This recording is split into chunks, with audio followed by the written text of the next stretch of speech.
లోకేష్ ఏమన్నా నీ లెక్క అంతర్రాష్ట్ర దొంగన? లోకేష్ ఏమన్నా నీ లెక్క సంచులు మోసినోడా? లోకేష్ ఏమన్నా నీ లెక్క చదువు రానోడా? కలిస్తే తప్పేంది? ఒకవేళ కలవలేదు కలిస్తే తప్పేంది? అయినా నాకు తెలియక ఇంకో మాట అడుగుతా. పక్క రాష్ట్ర మంత్రి యువకుడు, నాతో డెఫినెట్గా సత్సంబంధాలు ఉన్నాయి, ఇద్దరం కూడా ఫ్రెండ్లీగా ఉంటాము. కలవలేదు కానీ కలిస్తే తప్పేంది? నాకు తెలియక అడుగుతా. అయినా మీ పెద్ద బాసు చంద్రబాబు కొడుకే కదా. నేను ఏదో గూండానో దావుద్ ఇబ్రాహింనో చీకట్లో కలిసినట్టు డైలాగులేంద్రా హౌలా. నేను అడిగింది ఏంది? నేను చెప్పింది ఏంది? నేను ఉన్న దొంగను కలిసిన నీలాగా, లేకపోతే నీలాగా లోఫర్ రాజకీయాలు చేస్తున్నాను ఢిల్లీలో పోయి చీకట్లో పోయి అమిత్ షా కాళ్ళు పట్టుకొని చీకట్లో పోయి మోడీ గారి పాదాలకు ప్రణమిల్లి చిల్లర రాజకీయం చేస్తున్నానా?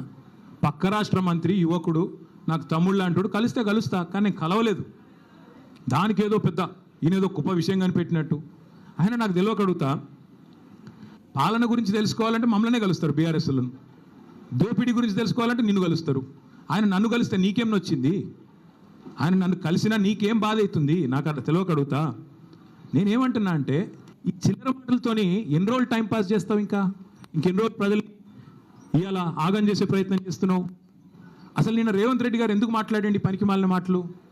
ఎందుకు అంటే ఒకటే కారణం, ఈయన దొరికిపోయిండు. ఇందాక నేను చెప్పిన కదా, దొంగతనం చేయడం మళ్ళీ దొరికిపోవడం ఈయన స్పెషాలిటీ.